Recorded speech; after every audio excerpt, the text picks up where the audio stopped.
Hello, dear friends. Welcome to my YouTube channel. Let's learn voice change. Yes, here on my channel, we have discussed about voice change. The previous three parts, that's about assertive sentence, interrogative sentences, and imperative sentence. And today, we discuss about the remaining part of the voice change. And these are a bit tricky, not of the rhythm of the mainstream. And in this last part, we'd learn some very important factors regarding voice change. So let's see what's waiting there. But before shifting to this part, I would like to ask you to subscribe my channel if you are newcomer here, and obviously press the bell icon so that you'd get the fresh notifications whenever I put a video regarding learning, regarding education on this particular channel. So let's see what's waiting in this presentation. We are going to discuss about quasi-passive.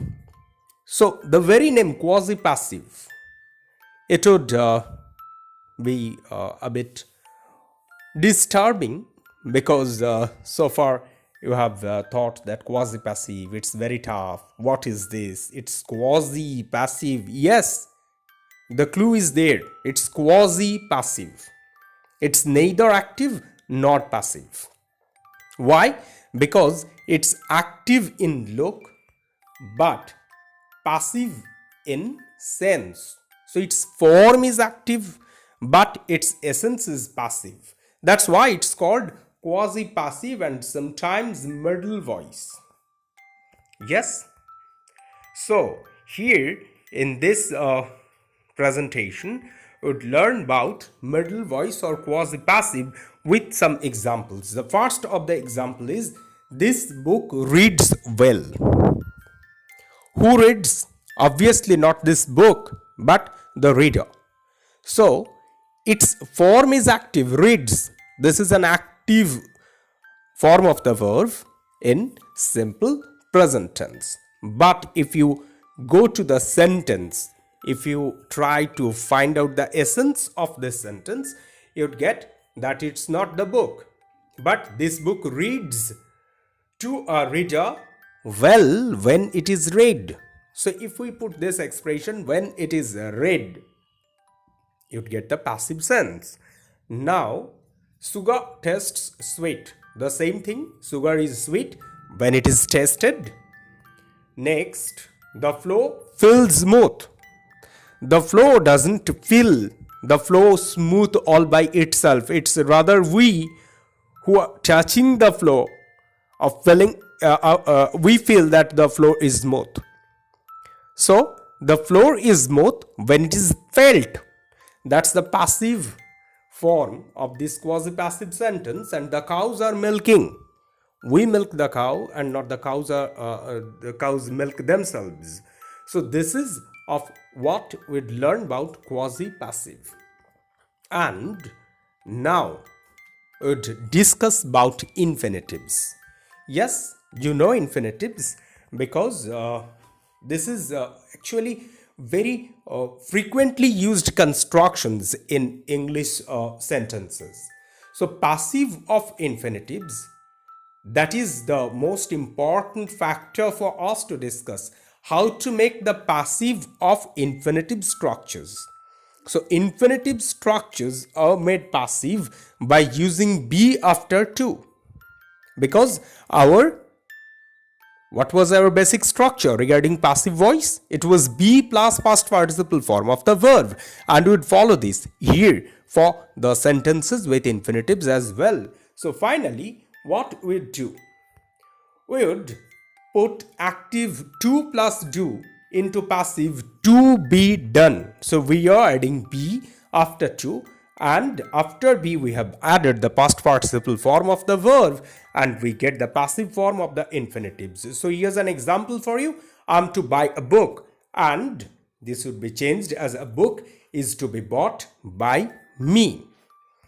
Now here we would discuss about something The very name shows problematic. Problematic objects. So problem is there.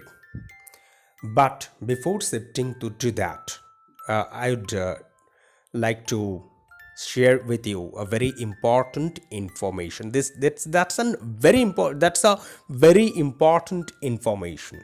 Why? Because objects, they play a very vital role in active and passive voice. So we have selected the name as problematic object, but we in quotes would find that they are not problematic at all. So let's see what's waiting for there. The first of them is reflexive objects. So we need to learn a lot about objects. Without learning the subjects and the objects and the proper construction of English sentences, it's really very difficult to dive deep into active and passive voice. But I can assure you that we'd make a similar presentation regarding objects and subjects and their uses and uses in sentence construction in our next video. So you could check objects and color of objects there in my channel. So first of them is reflexive objects. You have learned reflexive pronouns. So these objects are actually subjects. Yes. So here an example that would make things clear. He killed himself. So he and himself, they are not of different identity. They are of the same identity. He killed himself. Now what would you do? You can't say himself was killed by him. This is not possible. You can't say himself was killed by him. So we won't get any passive form for sentences with reflexive objects. Now we have in our store another set of problematic objects, and they are called the factative objects. Now what are factative objects? These factative objects, they are actually object of the transitive verb but used as complement. Objects of the transitive verbs but used as complements. So in reflexive objects, we got the objects which are just the same as the subjects but with a different form. But here for factative objects, I'm actually trying to put them together so that you get the difference. The factative objects here, the object of the transitive verb is used as complement. So an example, they made him king. So king, this is the object, but it is used as a complement in this sentence, looking like a complement. So he was made king. He was made king. Look, king, it's looking like an object, but him, that's the original object which looks like a complement. So we transform him into he, the subject, and he was made king. That's the change of passive voice for factative objects. There's another example. They elected him president. The same factor would also transform it as he was elected president. And here don't use by them, it's not needed.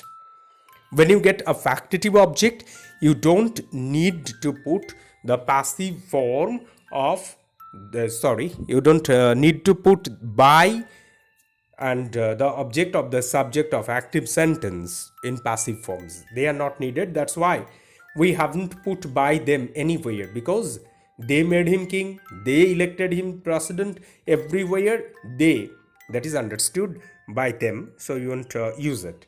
Now we have another set of problematic objects. No, don't consider them as problematic. We are writing it down as problematic, but they are not problematic at all, and that's why we are trying to solve it. Adverbial objects. So there are some objects which are used as an adverb. So they are called adverbial objects. How? we he worked an hour. He worked an hour. So what happens here? An hour, that is object, but you can't change it as an hour is worked by him. It's not possible. Simply, it's impossible to do. So this is called adverbial object. He worked an hour.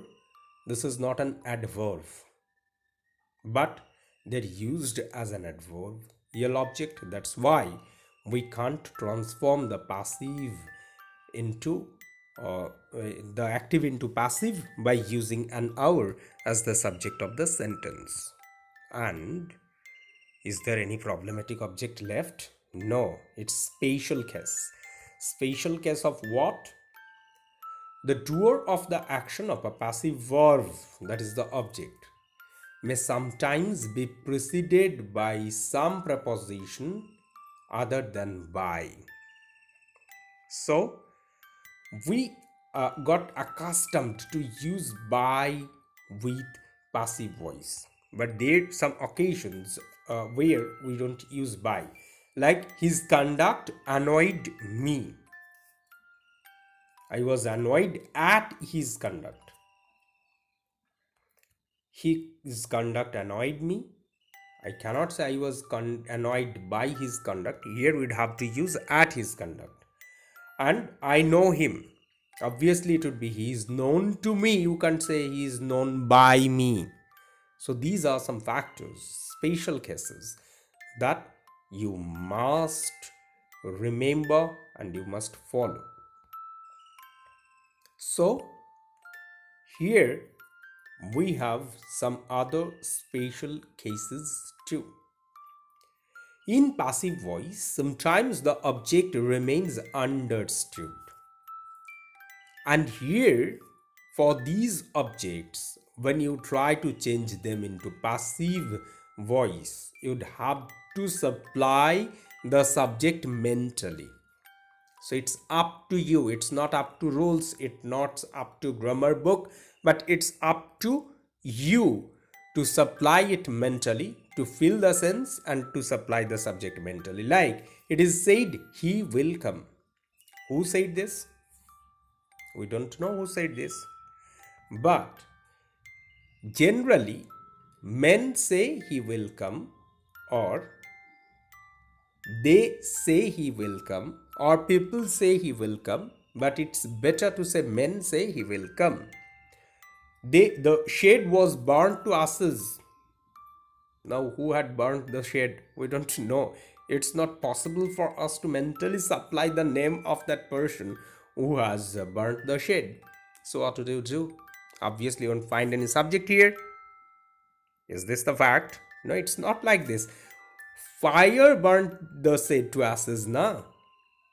So why are you thinking of the person only? It's the fire who had burnt the shed to ashes, so would put the blame on fire, and mentally we have supplied the subject where there won't be any confusion. Remember, this is very important point. You can't make any confusion here in these sentences. You can't create any jargon here in these sentences, or we won't find out what actually you mean. But when we say fire burnt the shed to ashes, there won't be any problem because we know fire burns. Now, complex sentences. We need to learn the change of voice for complex sentences. So, complex sentences means two different clauses in a sentence. That means two different sentences in a single sentence. So principal clause and subordinate clause, they would be treated as two different sentences, and we need to change the voice for these two sentences and the problem would be solved. Like I know that he did the work. Here I know this sentence. If you consider I know, you'd get that obviously this is not like this this special case where we have supplied the verb mentally. It's a different special case. Different special case in that sense that here you'd get two different parts. I know and he did the work. So two different sentences are there. That means two different voice changes. It is known to me that the work was done by him. So I know we have changed it as it is known to me. He did the work as the work was done by him. So we have changed two different sentences into passive voice. That's it. What cannot be cured must be endured. Here also we get two different sentences. What cannot be cured must be endured. So we must endure what we cannot cure. So in the previous sentence there was two active sentences and we have transformed them into two passive clauses, and here we get two passive clauses that we have transformed into two active clauses. Okay, now we have very little to think of voice change because we have learned almost everything except one thing, like that island. And what's that? Suppose I'm giving you one sentence. He killed a snake. Now, you may say the snake was killed by him. And also, if you have to write down with which object he had killed it, you'd say the snake was killed with a stick. Here you can't say by a stick. And that's a very simple thing. And whenever you are changing the voice from active to passive or from passive to active, you'd have to take care of these very simple factors but in details. So, I think that's all for voice change. Thank you. Thank you for watching. That's the end of our voice change slides. So please, if you have liked it, don't forget to put a like for this video and subscribe my channel, and we'll meet again, obviously with a fresh sets of slides regarding English grammar and also some very interesting video regarding other components of our process of education and interest and learning. Until then,